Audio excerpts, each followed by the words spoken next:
Paramashivoham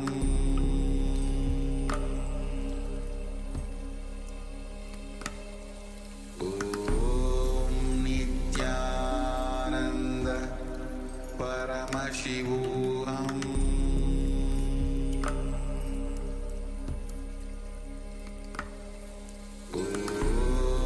Nithyananda Paramashivoham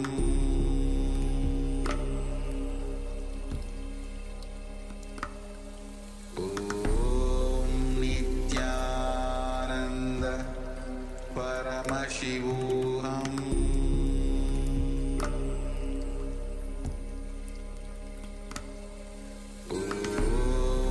Nithyananda Paramashivoham Om Nithyananda Paramashivoham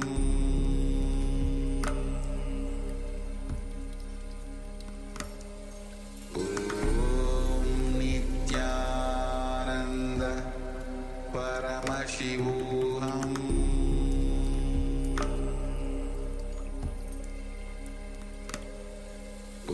Om Nithyananda Paramashivoham Om Nithyananda Paramashivoham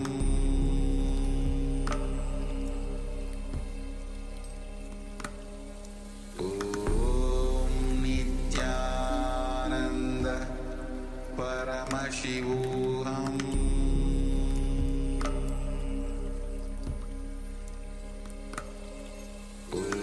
Om Nithyananda Paramashivoham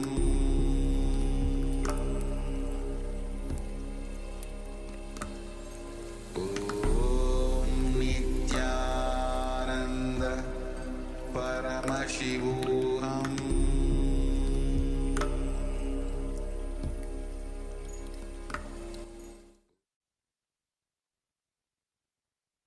Yes, Nityanam, now is the moment for us to slowly relax from the manifestation.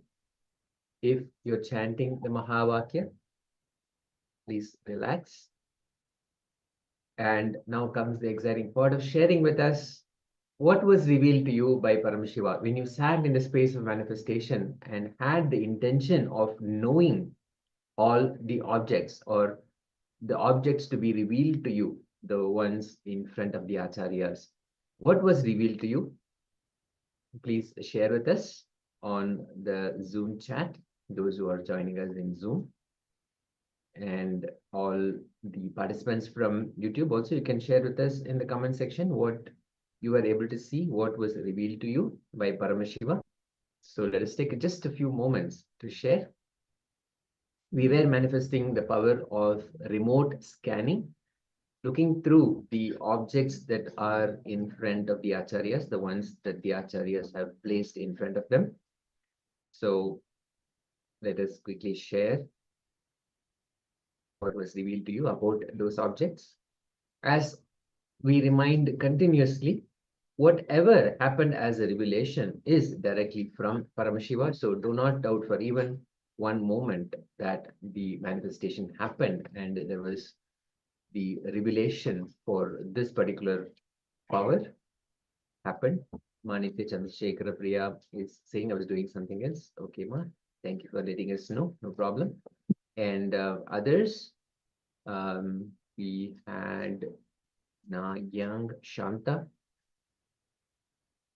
also participating, and we had Ma Agora Swarupini also as part of the process and the power manifestation. So whoever is part of the process, joining us and manifesting the powers along with us, please go ahead and share.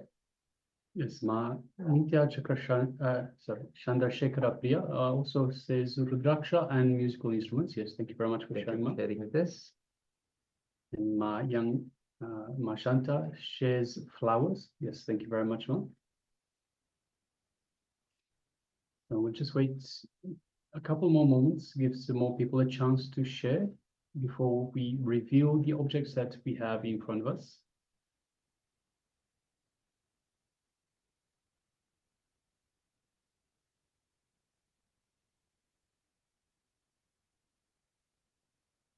So requesting everyone to please switch on your cameras and be available in the camera frame. We have Ma Yang Huilan, we have Charmaine News, we have Ma Parabrahma Swarupini, Ma Carolina, Ma Yuan Yuan Kaiwen, Ma Gui Tzu Jing, Ma Chao Yu Huang, Ma Trinetrikananda, Ma Gora Swarupini. Please switch on your cameras, be available in the camera frame and available for this program, and of course available for yourself. Yes, so let us quickly have all of the participants share what was revealed to you so we can show the objects. All right. So if you're still sharing, please continue to do so. Meanwhile, let us reveal the objects that we have in front of us. So first of all, a mouse. Nice little mouse that we use for the program. So this is the first object that we had. And the second object was eye drops. We had eye drops. This is actually organic and a natural remedy for a lot of things, especially when you're using the monitor for a long time. And this is the second object, eye drops, that we had in front of us when the manifestation started.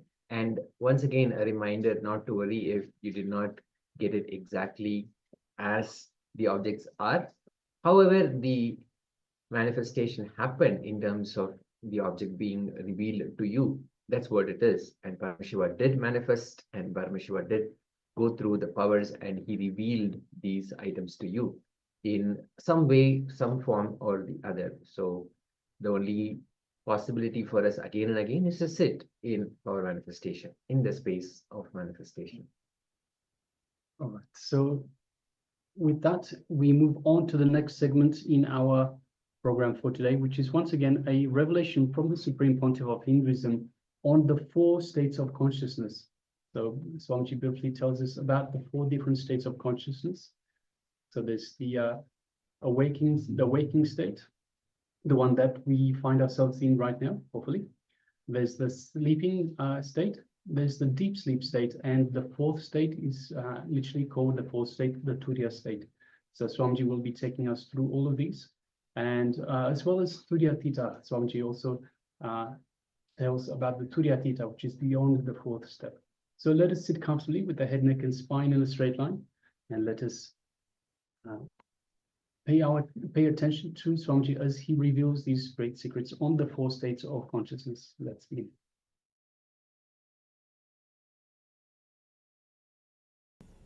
You will neither have physical depression, means the chronic fatigue, deep lethargic feeling, and all these things, and nor the mental depression. The more you are depressed, less you will sleep. Understand? People always think, depressed people always sleep, Swamiji. No. The more you are depressed, less you will sleep. Because at the time of causal body, the subtle body will enter into causal body. At the time of subtle body, the causal body will enter into subtle body. They both will not get along with each other. They both not getting along with each other is only expressed as a depression and insomnia. Depression and insomnia are very closely related diseases. Physical lethargy, mental lethargy, and insomnia. All the 3 are very closely related. We should mainly concentrate on one thing. Beef is the food which will create total physical lethargy. Our country is suffering because of beef mainly. Beef is the food which will create total physical lethargy. So naturally, mental lethargy. Next is depression. Obesity, depression, insomnia. All the three problems are connected to the same root, which is the major problem of these countries. All these three. Am I right? These three is the major problems which we are facing. No? 60% is obesity.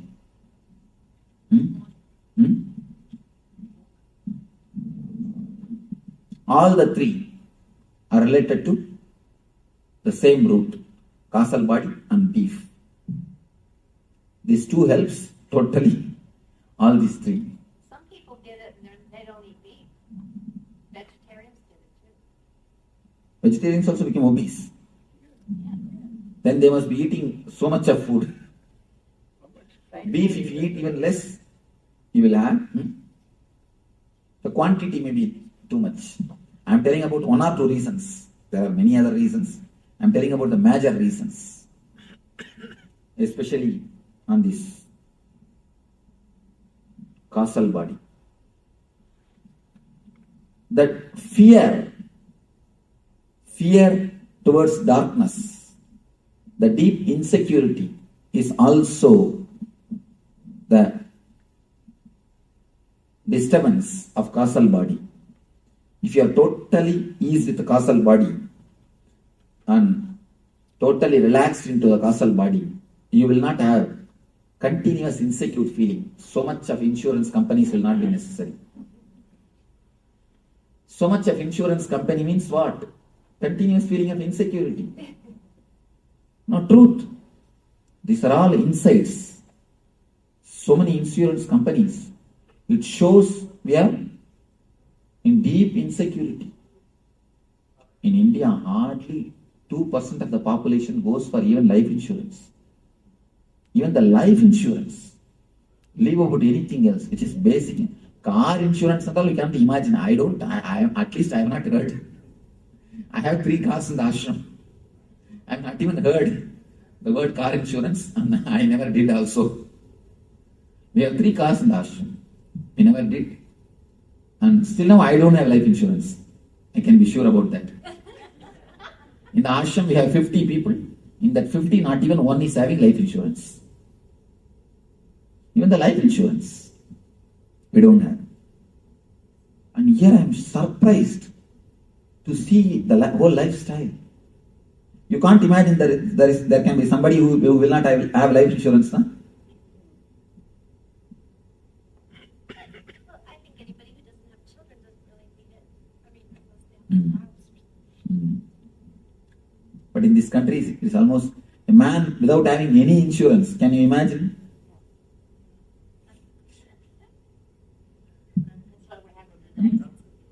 Huh? Without health insurance, that is what? Huh? What insurance? Oh, car insurance. You can't even drive. Law. See, how laws are created. Collective thinking. Anyhow, but I am surprised to see. Now, I am not blaming. It's a good in a way because people are helped and even if some accident, it is not that India is not having accidents. So much of accidents are happening, and nobody is there to help. Here, at least you are getting helped by the insurance company. That is okay. But I am telling the mental setup. The mental setup. But the way you see, you must take insurance and do everything. All the outer world things, nothing wrong. But we must work to remove the insecurity also. That we have forgotten. Apart from taking insurance and making all the security for the life, you should start working on the mind also to remove the insecure feeling. That we have not done it. That is the place we failed. And the East, they did everything to remove the insecure feeling, and they forgot to make the security for outside. Both miss one item. I think both can be brought together. Anyhow, now, very simple but highly effective meditation technique to make ease and relaxed feeling into the causal body. With this meditation, if any of you have the insomnia or depression problem, do this meditation at least for 21 days. You can simply fall into sleep and you can simply come out like a fresh flower. Coming out of sleep like a fresh flower is what I call health. Health means when you get up from your bed, your steps towards, from your bed to your bathroom, your steps should not be steps, it should be more like a dance. Then you are healthy. Then you can be sure you are healthy.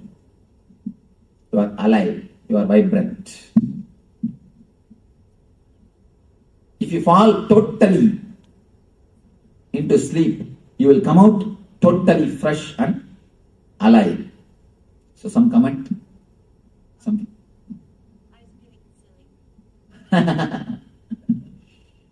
Nice. Yes, some question. Let me explain this meditation technique. It is time we should fall into this technique. It's nothing, just you are going to meditate on deep darkness. First few minutes you will think you don't have head. Because head means with colors. Head is always associated with colors. And you will be continuously visualizing. The moment you start visualizing that you don't have head, automatically you will fall into the darkness.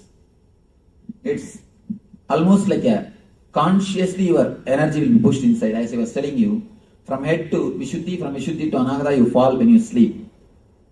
Now you have to fall. So you will visualize yourself. It's a two-part. First part, you will visualize yourself for a few minutes without a head. Next part, visualize you are sitting inside a cave, dark cave, inhaling the darkness and exhaling the darkness and meditating on darkness. Don't be afraid of darkness. The darkness, this darkness is living energy which rejuvenates you, which gives you again and again life, from which you are born, in which you are going to end, which gives you tremendous energy.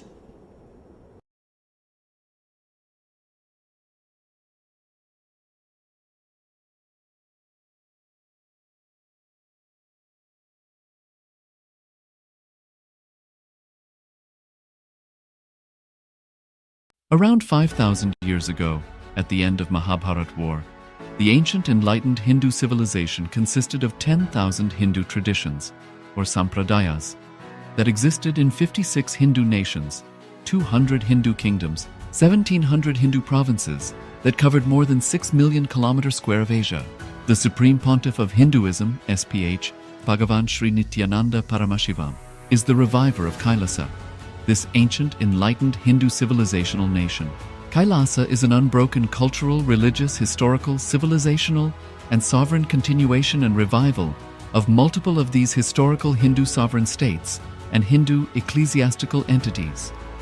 The unbroken continuity of these ancient Hindu nations through Kailasa results in the legal recognition of Kailasa as per the international customary law, particularly the doctrine of continuity. The international law, the doctrine of continuity, implies that upheavals and revolutions within a country, changes in government, territorial adjustments, measures taken during military occupation, or other internal... So welcome back. So, beautiful revelations there by the Supreme Pontiff of Hinduism on the 4 states of consciousness. The 4 states of consciousness. So now let us enter into an exercise. An exercise. In this exercise, we'll be drawing the states All of the consciousness. participants There's actually 5 of states of US consciousness zone, that Swamiji has can I request each of you to mentioned. post an update? So, How many we'll be causing going calls through done this so far? exercise. We'll And Ma display Jnana Yogini, a Ma slide for you. Mahakatita, have you can follow gotten Ma along. Jnana Yogini and the team on the Give breakout us a room? Ma? moment. Requesting each of you to join the respective breakout rooms for the causing. Yes. As you see, the fifth state of consciousness was also revealed by the Supreme Pontiff of Hinduism.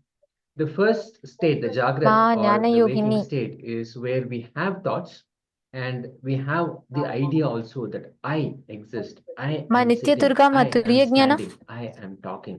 So the idea Could you both come up and give an update on Malaysia? and thoughts are also happening. We think about sorry. everything and Ma, we can't hear based you, on Jnana the Yogini. idea of Wait, I just was on I Zoom with consciousness Mama exists. Hakachita. This state is called Sorry, on the thinking or phone waking with state Mama or Hakachita, Jagrat. and she And was helping the next one, Anastasia with thoughts, but without the Lebedinova idea that from I Russia. exist, is So called three dream of us state. was When we are in a dream online, state, we have and she continuous did runs third of eye reading, thoughts. Thoughts keep running, and we they have all want these really want her to visualizations, come in July, but we may not have the idea that I exist. We just don't have the supporting idea this that I space to exist. We may be dreaming of something else, totally different also. Okay, So thank you, this Ma. is Thank the you for the dream update. state or swapna. You can Then continue. the And next Ma state Turiya is Ma where Nitya Durga, could you both neither the please come idea up to the of I mic? exists nor the idea of thoughts exist. This is called deep sleep. When we go into a completely And could you deep sleep, please so give we an don't have update, Ma, thoughts on because Malaysia there are no causing, how dreams it is that are happening? happening. And also there is no idea of I that exists. There is no I consciousness. This is the deep sleep state.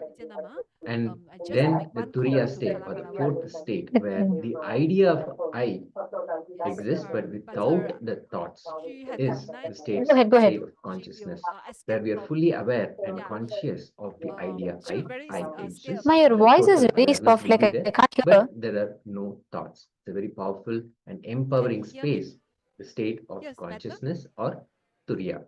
And then the fifth state that Swamiji introduced to us is the Turiya Tita, which means not only are we awake, but we are alive and we can actually move anything. All the powers, all the possibilities become available to us. So let us get into these five states of consciousness. We can actually put it as a table. As you see, there are two columns and two rows. The first column is about the states where we have thoughts. The second column, the states where we don't have thoughts. The first row, where we are aware of the identity I exist. As you see, the first column, first row, first cell waking state, Jagrat is with thoughts and with the I identity, and so on. And as we see, the fifth state is actually added as more of a extension of the Turiya state, the Turiya Theta, where we are not only alive, we're not only awake, we are alive and we're able to move things. So that's the Turiya Theta state. So the activity is to represent these five states as a table. So just keep this slide on for a moment so you can take it down and represent That's it good, in a Ma. way that See, you can Ma fully understand Turiya and from the whole of Malaysia Sangha, can you tell me how many have been caused for the next season?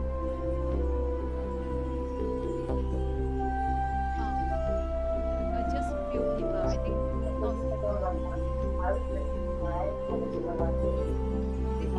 No cost. Call? Not call number, it's cost.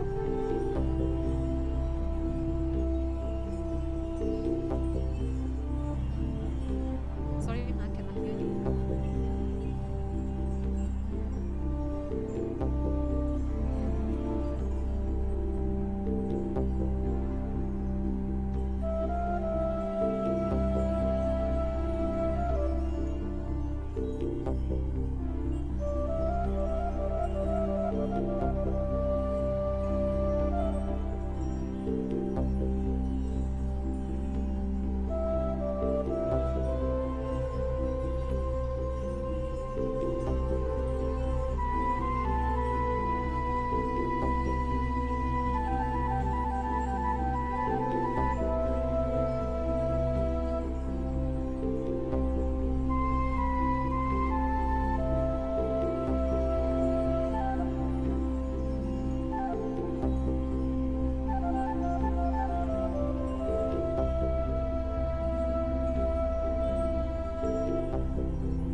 Sorry, ma, Nithyananda. Mathuryagna are able to hear us now, ma?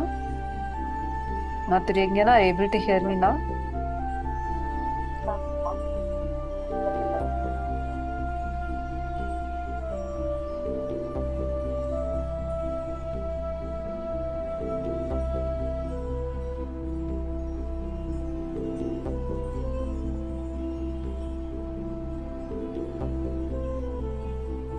We are not able to hear you. We are not able to hear you, ma.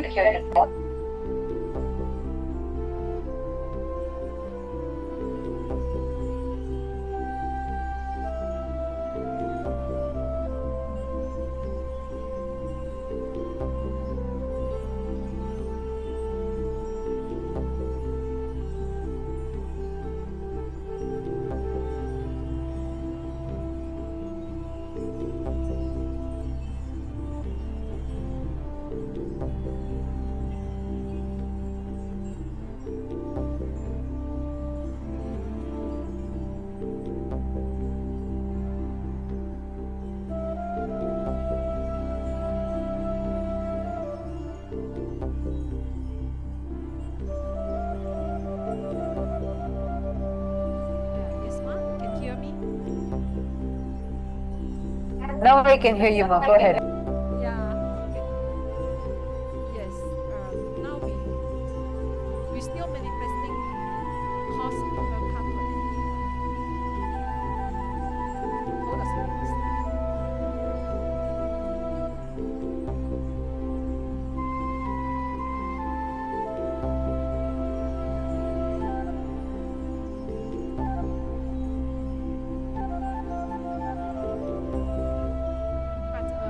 Ma, maybe you can just. Okay, ma. See, you need to sit and work intensely. Did you guys make videos after yesterday? Yesterday, did you guys make videos sharing your experiences? Ma, cannot hear you, ma.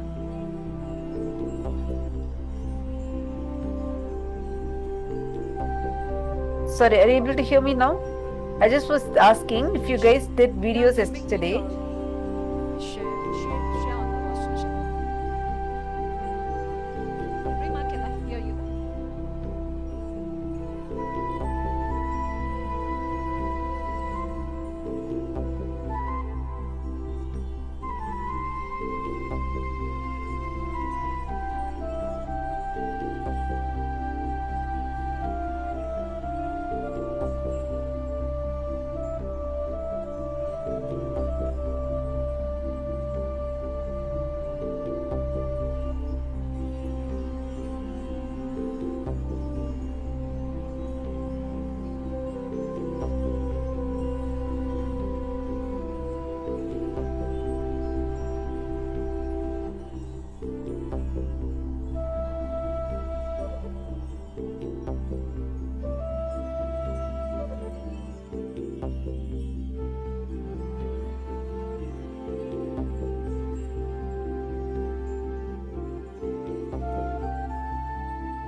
Nithyananda, ma. Sorry, ma. I just was asking if you guys made videos yesterday, ma. Am I audible clearly? Are you all able to hear me?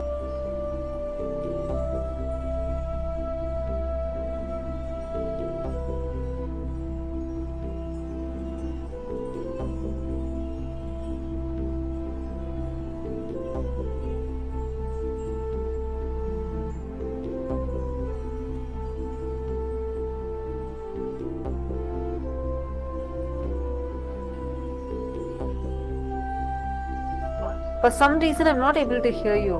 Ma Nithyanandam, Kamalatmama, Ma Kailasa. Can one of you help, Ma? Not able to hear any audio from there. Please, could you help, Ma? And the mic volume also, where you spoke, it was very, very low. Nithyanandam, Ma. Yes. So, did you guys finish the video recording yesterday? Yeah, yes, Ma. We finished. Record the video.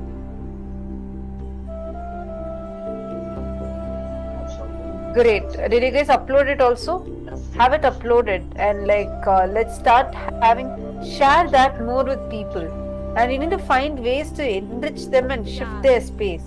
Can each one of you now in Malaysia, since it's already 12:30, all of you sit and type down the names of the people and what is their background, and where exactly you're stuck with them. Can you start posting that in the Slack, no?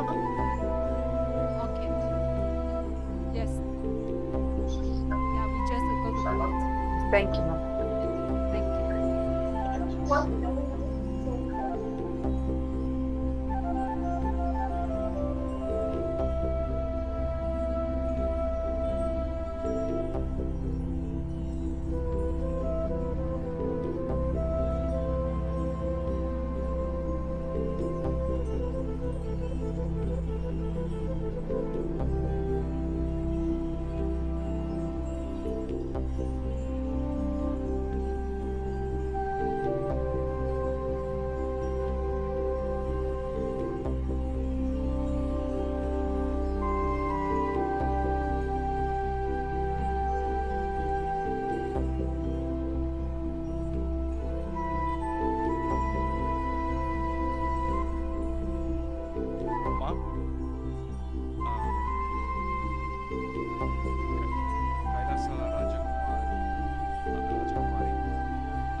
Nithyanamaya. Go ahead. So, Swami said this morning, people who are wanting enlightenment, they will readily come. Right? So, Umesh called Raghu Reddy. I've been texting him for 2-3 days. Over the weekend, he was busy with his business thing. He texted me and he called me. So I picked up the phone. So he doesn't have much time. So I said, Raghu, I know you can make a few millions. Easily you can make a few millions for others also. No problem. You can, if you want to generate a $10 million business, I know you can do it. But are you happy? Are you fulfilled? He said no. Then I told him, look, Swamiji says very clearly, going after anything like this is not going to give you the fulfillment. Fulfillment can only happen when you're enlightened. He said yes. Then I said, I've been here for last 15 days. Swamiji is doing an amazing program. That's exactly what we're doing. Then I said, look, Swamiji explained to us. Swamiji is creating a new civilization. When one of the monkeys stood up in its 2 legs, the backbone was vertical, as Swami explained. And that created the human beings. Now Swamiji is taking the new civilization from humans to superhumans. Do you want to be part of that? He said yes. I said, then come in July. The program starts tomorrow. Can you come? He said, Umesh, you're telling me to come tomorrow. I said yes. No hesitation. Yes. Then he said, I've got a conference that I'm a speaker and I'm hosting it. Hope all of us for all my had business the partners opportunity to in July note down 21st. all the 4 So let me states and come. the 5th I've got state of plans Tudiya in Theta as August. well. So let me come in September. So I said, look, beautiful. Your Let us conference is only in July 21st. relax Pack your and bags. let us Come become ready now and go back on to 20th. enter into the next And then come back in segment where September we'll and attend be the full course all over again. following a You can beautiful learn the Kriya, practices the and Kriya for use those digestion. practices in real life in August as real Supreme Pontiff time. of Hinduism, Bhagavan Experiment with Nithyananda that. Come Paramashivoham back in has August, formulated come at back in least September and do the whole course all 108 over again so Kriyas that you'll which be enlightened. directly The shortest time to enlighten. work on physical and physiological and psychological factors within our body to address specific diseases and disorders in the system. Whenever there is a blockage within the energy flow within our body, This whole it thing took manifests only less as than 2 disease minutes. or a disorder in the physical body. So the Kriya is a nicely formulated Ayah, the last part you got frozen. sequence So you of said, so yogasanas, you told him to come pranayama, and he's and booking? kumbhaha, He's ready to come? Yes. which will Yes. He's restore looking the at his balance, schedule, restore when the he can flow of leave, energy, when the he can flow book of his prana tickets, he'll within get me our back body. in a few hours. And Then I while also doing told him, this, it Wow. also awakens the Plus, I Kundalini told him before I Shakti finished the within our call, body. look, So you are even if we surrounded do by other not business people. have the disorder Why today, don't if you we bring don't your have other any business guys issues with the also with you, digestion, so that you can when you all follow jointly this do the Kriya, what course will and happen is it get that increases collective your knowledge of digestion raising your overall and also consciousness to make make sure that business you will better not and get have enlightened. He digestive said, yes, issues Umesh, I'll in the look into that future. also. And more importantly, you are doing this So in the presence now of the Supreme the Pontiff whole of thing Hinduism. He is took less directly than going to guide us, and less that than will 3 minutes. awaken the It Kundalini took less than 3 Shakti. minutes. So Just now one let us call, less sit than 3 back, minutes. Swami relax, is and sit in a very really giving comfortable way where breakthroughs. you can actually go through Wow. the Kriya, the And technique. yesterday in the darshan, he So said, let us powerful, be powerful. start. He's really made that. It's truly amazing. I'm fully charged. So first Nitya Kriya for digestion, Jadaragni Kriya.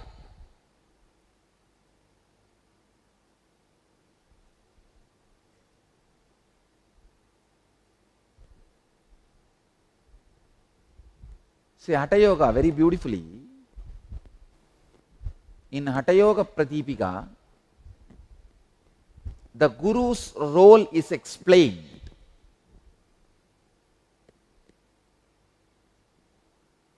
Let me describe that and move to Kriya now. Supta Guru Prasadena Yata Chakrati Kundali Tada Sarvani Batmani Vidyante Krantayopi cha.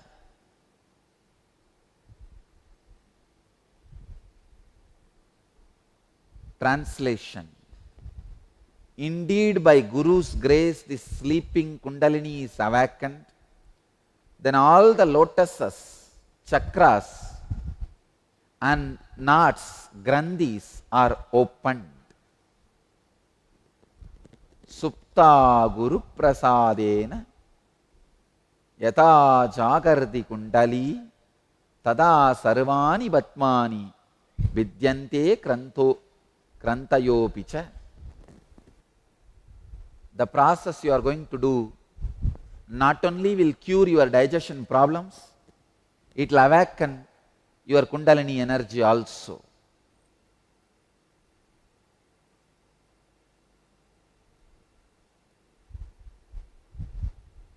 Next verse. Sashaila Vanadarinam Yata Adarau Hinayakaha Sarvesham Yoga Tantranam Tata Darohi Kundali. As the serpent upholds the earth and its mountains, Seshanaga upholds earth and mountains and woods.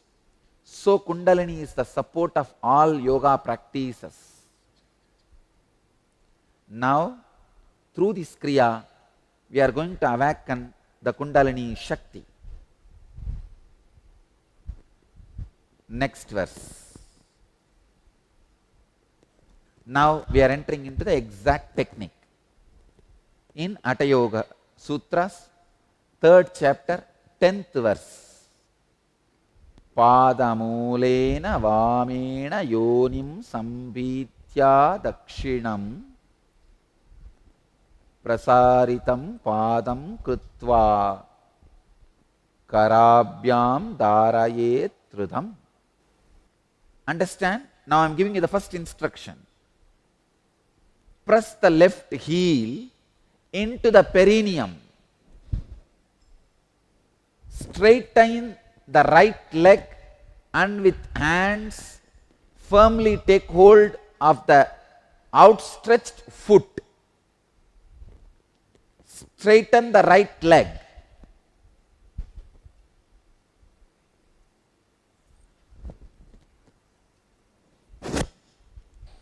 Please understand. Now make enough space. Okay. Stretch the left leg. Press the left heel into the perineum. Hope you are able to see how I am sitting. And with the hands firmly take hold of the outstretched foot. With the hands, how much you can stretch? Yes. Stretch and take hold of the outstretched foot. Naturally, you have to bend the front.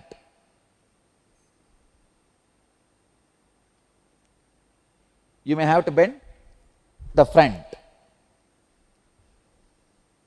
Do it as much as you can.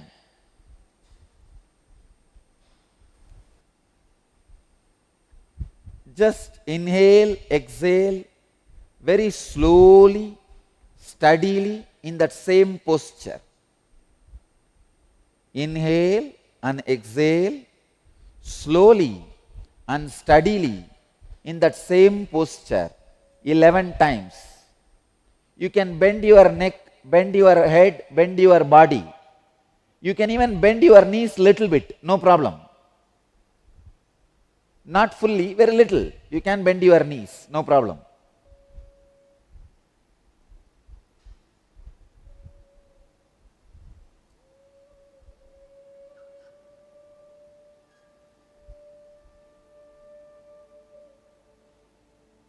Inhale and exhale at least 11 times very smoothly in a relaxed way.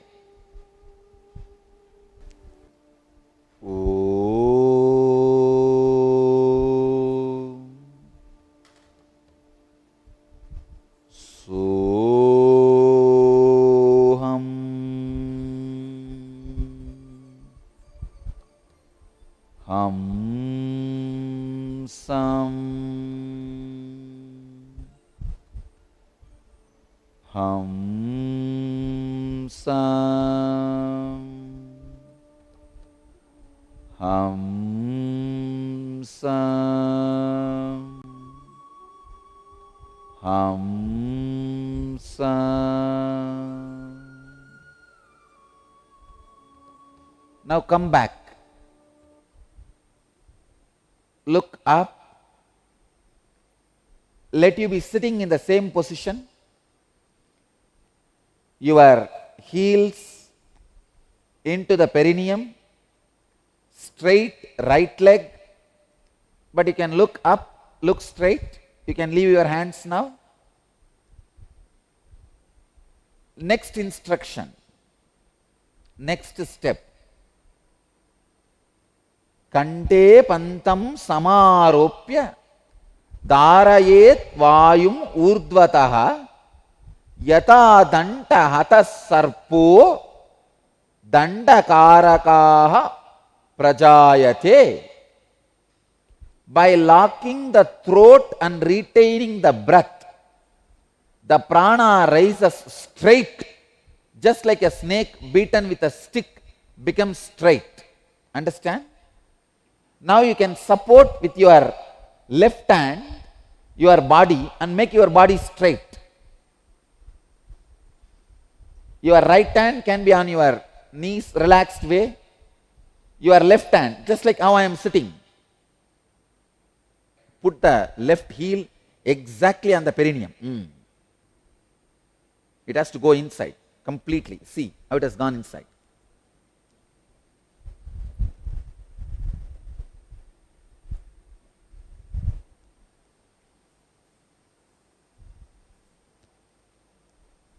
Let me now give the instruction, second instruction.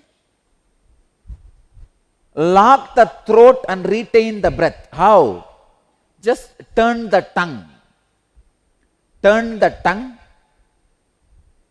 and lock it. Turn the tongue and push it up. That is locking the throat. Now, turn the tongue and lock the throat. Do not allow inhaling and exhaling as long as you can. When you feel you can't hold anymore, allow the inhaling and exhaling. Again, lock. Lock and hold as long as you can. and release when you can't. Again, lock and hold as long as you can. Do this 21 times. Now you will see the intense Kundalini awakening and the stomach, whole digestion system getting healed. Start. Lock the throat. Hreem.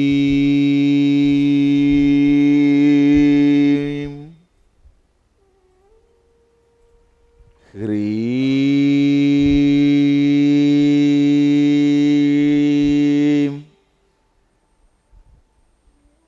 Hreem.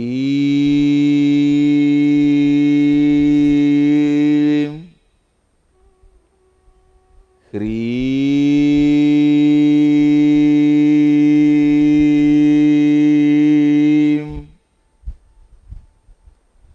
Hreem.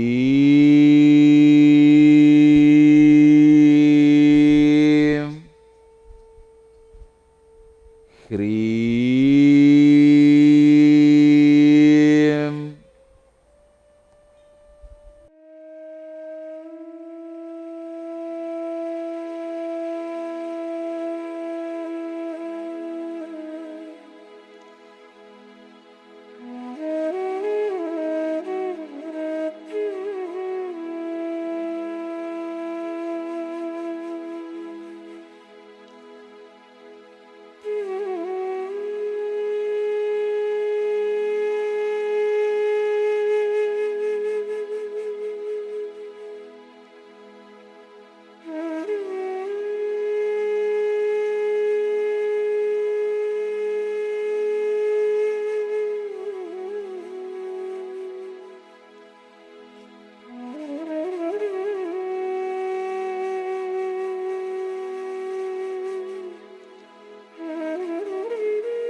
lock your tongue, push the tongue towards the upper palate, hold as long as possible.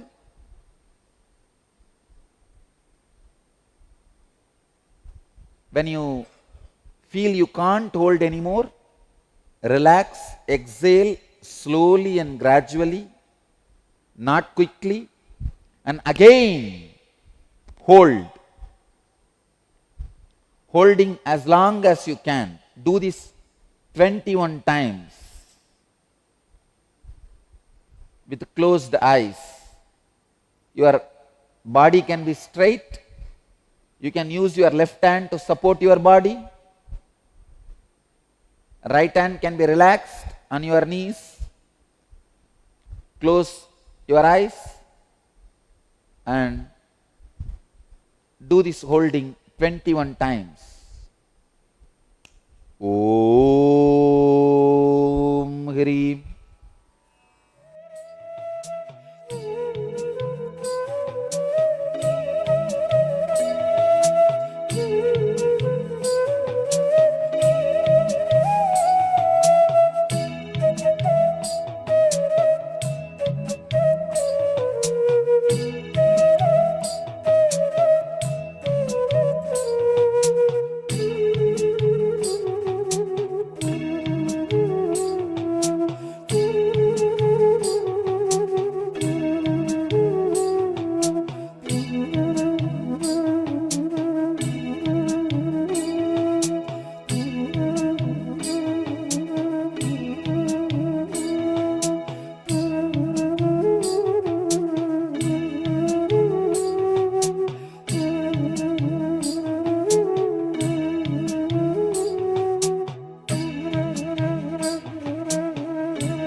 put the right leg under the perineum and stretch the left leg.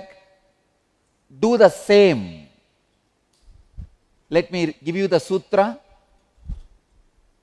Chandrangedu samabhyasya suryange punarapyaset yavat tulya bhavet sankhya tato mudram visarjayet. After practicing on the left side, practicing on the right side, when the number of rounds is even, discontinue and release the mudra. Please understand? Now put the right leg under the perineum, stretch the left leg, and now again turn the tongue and lock it in the upper palate. Hold as long as you can. When you feel you can't hold anymore, exhale slowly. Don't exhale quickly, slowly and steadily. Hold as long as you can and exhale slowly, steadily. Do this 21 times again.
Now relax.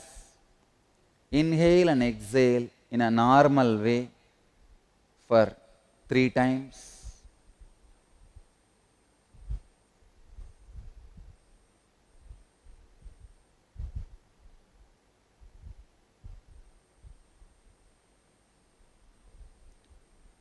Now I will describe the benefits of this process.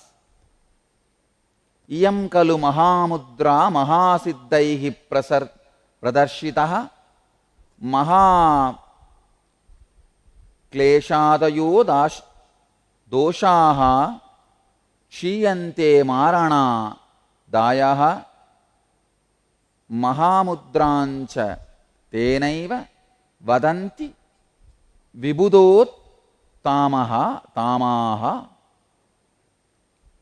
Understand, this process removes worst afflictions of 5 koshas and the cause of death, especially when this process is done by a pregnant woman every day.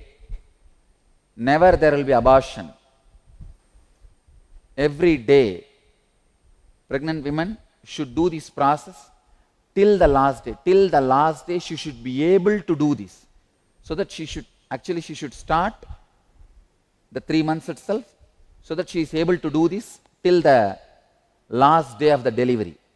There will not be any abortion or any premature death. For one who practices this process, there is nothing wholesome or unwholesome. Anything can be consumed. Even the deadliest of poison is digested like nectar. I am not saying drink poison, no. But Hatha Yoga Sutras are giving the guarantee, anything you eat will be digested. And it is true. Nahi patyam apatyam va rasaha sarvepi nirasaha apibuktam visham goram piyusham abhijiryati. Means there is no patya apatya. Anything you eat will be digested. Next verse.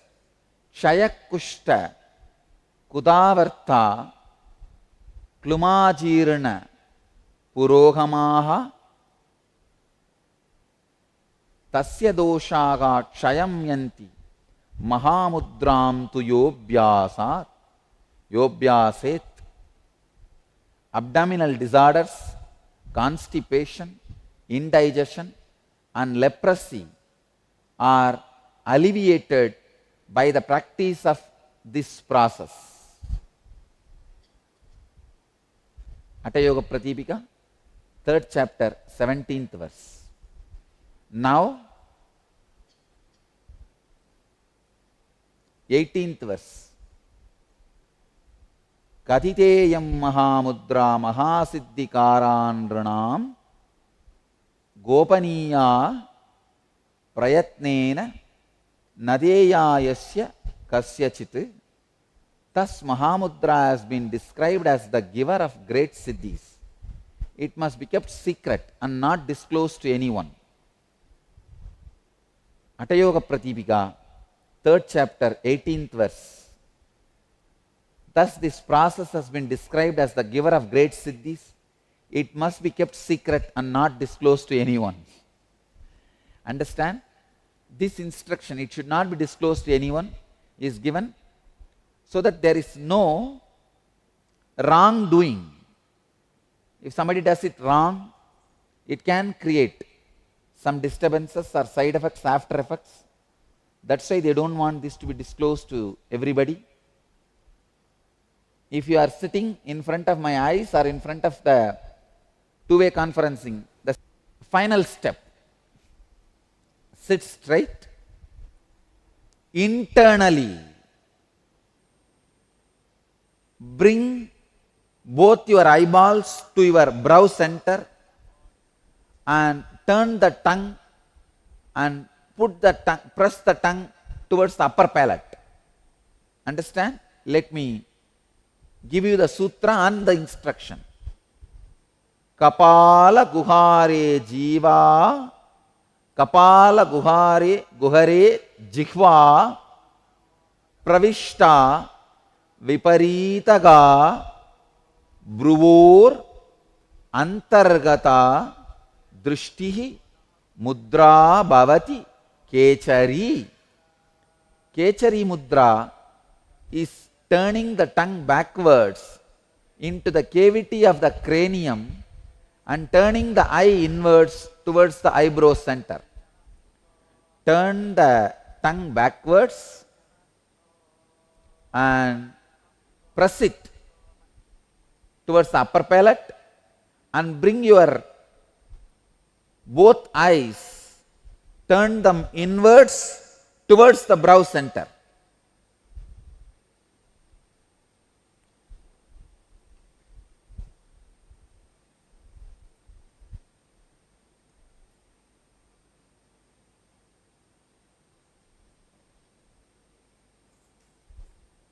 Press the turned tongue up, upper palate.